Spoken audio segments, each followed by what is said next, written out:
I'm happy, I'm feeling glad, got sunshine in my bag. In future, it's coming on. I'm happy. Mais oui, le Paris Saint-Germain, tu me rends heureux, le Paris Saint-Germain. T'es bon, le Paris Saint-Germain. Je vais même croire que t'es fort, le Paris Saint-Germain. Tu les as encore pliés, les Monégasques. Et t'étais pourtant un bon Monaco qu'on a vu en première mi-temps. Un Monaco dont j'espère qu'ils vont être capables de sortir le Benfica Lisbonne. Faut y croire, les Monégasques. Vous avez pas toujours joué un Paris Saint-Germain. Un Paris Saint-Germain qui est fort, qui est monstrueux. À l'image de João Neves, encore homme du match, joyeux. Oh, joyeux Neves. Oh, joyeux Neves. On est amoureux de toi. Oh là là, les Parisiens, vous nous faites kiffer en ce moment. On se régale à regarder le Paris Saint-Germain. Là, dès la 5e minute, coup franc, Gvara qui feinte de frapper Vitinha au premier poteau, qui contourne un mur pas très bien placé des Monégasques, qui va dans les buts. Le gardien est battu un peu bêtement. 1-0 pour le PSG. Tu dis, ça commence bien ce match-là. Alors que sincèrement, avant le match, il m'était dit, match 2.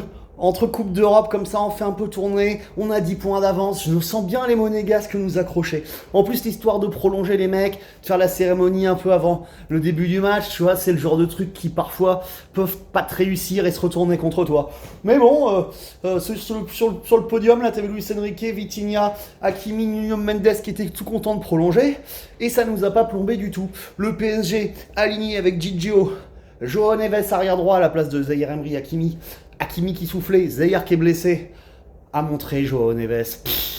Quel joueur on a recruté là, les mecs. Quel joueur, João Neves. Qu'est-ce que t'es fort. Qu'est-ce que t'es intelligent dans tes placements, dans tes jalissements, t'es partout. Bah.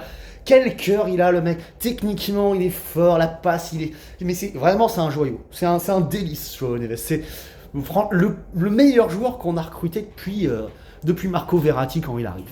Vraiment, comme ça, où tu sais pas que c'est une superstar, tu vois.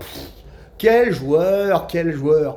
Marquinhos, Pacho dans l'axe, tous les deux très bons. On l'a pas vraiment vu. Le 9 de, je me rappelle jamais son nom, la Derlit ou je sais plus quoi, qui est pourtant un bon joueur. Hein. Pacho, au duel, il a dû le museler parce que lui, physiquement, il te rentrait dans la gueule. T'avais une bonne adversité à Monaco. Aujourd'hui.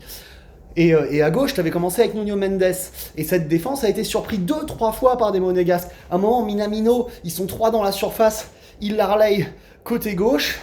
Et lui, il est tout seul face au gardien. Et il rate. Et c'est sur ce contre-là que Doué obtient ce coup franc, que Vitinha va transformer 1-0 pour le Paris Saint-Germain, 5e minute.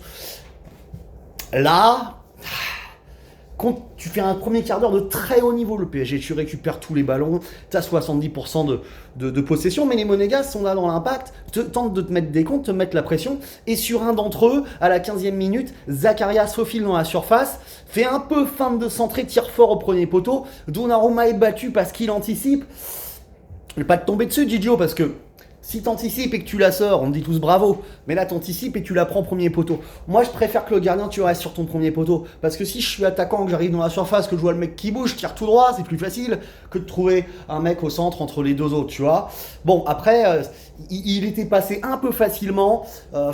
Suite à une perte de balle de Ruiz qui avait mal joué le coup, alors qu'on aurait pu la ressortir, Ruiz Gvara qui la ressorte mal.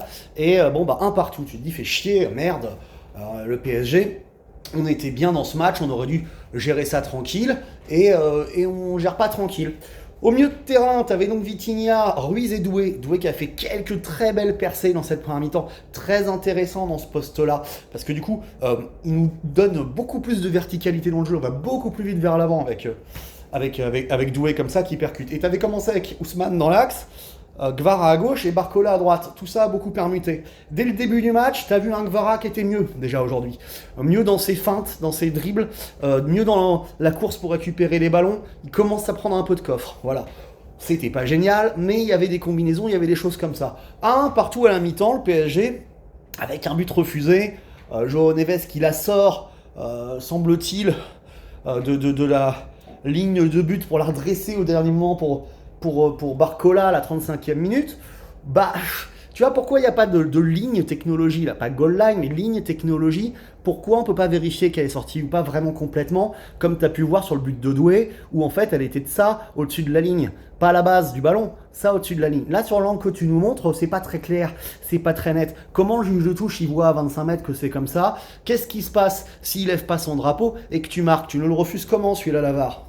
Tu te serais appuyé sur quoi pour nous le refuser?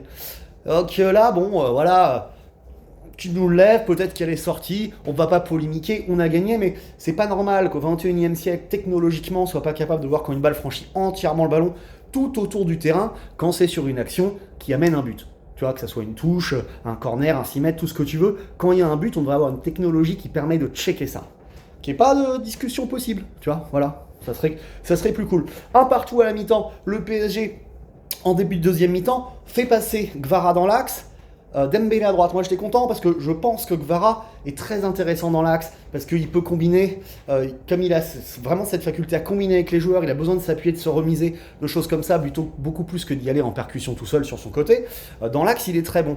Et à un moment, bah justement, il est trouvé dans l'axe comme ça, où il arrive à se présenter face au gardien, et là il te fait une feinte magnifique, mais tu sais, juste un petit toucher du pied gauche comme ça, crochet intérieur qui remet après avec son pied gauche par-dessus le gardien. 2-1 pour le PSG, 53e ou 54e minute. Le premier but de Gvara au parc. Et là, on a tous kiffé Noras parce que c'était très important pour lui, son moral, son mental et les échéances qui arrivent pour le Paris Saint-Germain. Fallait qu'il se débloque, surtout au parc. C'était très bien. Et 3 minutes après, t'as l'inévitable Ousmane qui combine génialement avec Doué qui lui a remis, qui te fusille le gardien. 3-1. En 5 minutes, on a plié le match. Et là, les Monégas vont plus nous revoir. Les Monégas vont plus nous revoir du tout.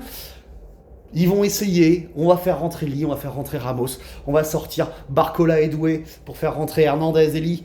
Nuno Mendes va passer ailier gauche. Et c'est Nuno Mendes, ailier gauche, qui en fin de match va trouver au deuxième poteau Dembélé pour le 4e à la 90e minute, les mecs. In a bag. Ah, le PSG, en ce moment, tu me fais kiffer, mon gars. Tu me fais kiffer, mon Paris Saint-Germain. On est amoureux.